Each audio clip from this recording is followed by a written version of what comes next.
और चलिए सीधे रुक करते हैं डॉक्टर रघु शर्मा, चिकित्सा मंत्री इस वक्त क्या कुछ कह रहे हैं, आला नेताओं के साथ बैठक की है उन्होंने। अपना काम भी याद दिला रहे हैं। इस दौर में आप क्या कहना चाहेंगे? देखिए, जहां तक इंतजामात का सवाल है, राजस्थान वो राज्य है जहां एक टेस्ट करने की फैसिलिटी नहीं थी।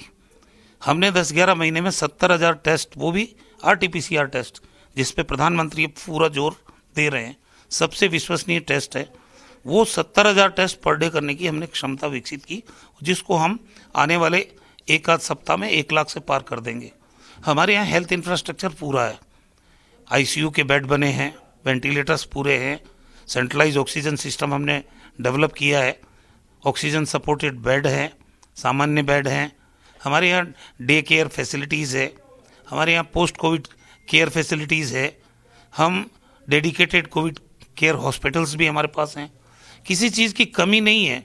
ऑक्सीजन के जनरेशन के प्लांट पूरे राजस्थान में लगे हैं, लिक्विड ऑक्सीजन के प्लांट लगे हैं।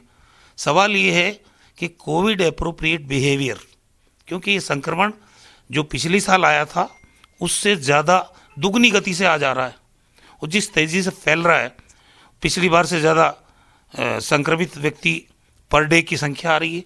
पूरे कंट्री में कल लगभग 2 लाख लोग संक्रमित हुए। सारे राज्यों में संक्रमण फैल रहा है और मृत्यु भी पिछली बार से ज़्यादा हो रही है। इसमें सबसे ज़रूरी है कि आप चेहरे पे मास्क लगाएं, बार बार हाथ धोएं, 2 गज की दूरी बना के रखें। ये जो कोविड एप्रोप्रिएट बिहेवियर है, इसकी पालना सुनिश्चित करने के लिए लोगों को तैयार करना होगा, क्योंकि पहले जब केसेस कम आ रहे थे, मृत्यु भी कम हो रही थी, लोगों में भय था। अब वो भय नहीं नज़र आता है, लोग असावधानी बरत रहे हैं, और जितनी असावधानी बरती जाएगी उतना ही संक्रमण और बढ़ेगा। तो इसको नियंत्रित रखने के लिए, क्योंकि ये सब जो कवायद हो रही है वो जनता की जीवन की रक्षा करने के लिए सरकार कर रही है। अब जनता उसमें सहयोग नहीं करेगी तो कैसे कामयाब होंगे, कैसे कोरोना को हराएंगे? तो सबसे पहले आपके चैनल के माध्यम से राजस्थान के आम और आवाम से मैं ये अपील करना चाहता हूँ कि जो मास्क लगाने की आदत है उसको आप बरकरार रखें, हाथ धोएं बार बार, और अनावश्यक रूप से घर से बाहर नहीं निकले। 15-20 दिन ये खतरे की स्थिति बनी रहेगी। अगर ऐसी स्थिति में अगर राजस्थान में हम नियंत्रित कर लेते हैं बढ़ते हुए केसेस की संख्या को, तो मैं समझता हूं कि हम यहाँ मृत्यु दर को भी रोक पाएंगे और संक्रमण को भी रोक पाएंगे। एक सवाल वापस पॉलिटिक्स का सर, जिस तरह से साड़ा की जो सियासत थी, उसका तापमान उपचुनाव के दौरान जिस तरह से बार बार ऊंचा नीचा होता रहा, उसमें पिछले फैक्टर भी आया, उसमें ऑडियो वीडियो वायरल वाले फैक्टर भी आए। इस दौर में क्या क्या चुनावी मुद्दे और मानते हैं आप? कैलाश त्रिवेदी का काम खुद का है, आप गिने ही चुके हो, उसके अलावा और क्या क्या मामले मुद्दे? देखिए, भारतीय जनता पार्टी में दम नहीं रहा, और जिस ढंग से उनके अंदर डिवीजन है, वर्टिकल डिवीजन है।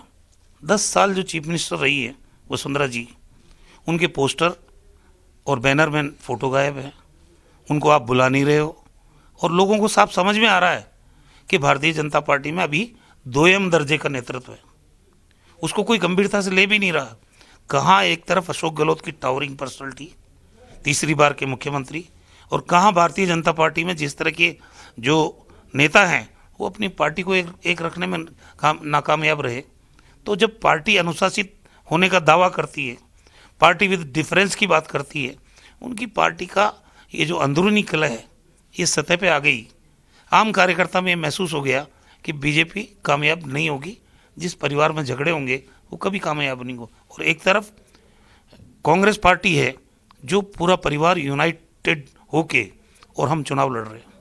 ये तो हमारे बीच में चिकित्सा और प्रभारी मंत्री डॉक्टर रघु शर्मा, जिनका कहना यह है कि कांग्रेस जिस मजबूती के साथ चुनाव मैदान में इस बार कूदी, भाजपा के साथ में उसी विपरीत परिस्थितियों के साथ में भाजपा सामने आई, क्योंकि भाजपा में जो अंतरकलह है उसका फायदा साड़ा विधानसभा चुनाव में सीधा सीधा दिखता नजर आ रहा है। कैमरा पर्सन इकबाल के साथ Naveen Joshi, first India news, Bhilwara.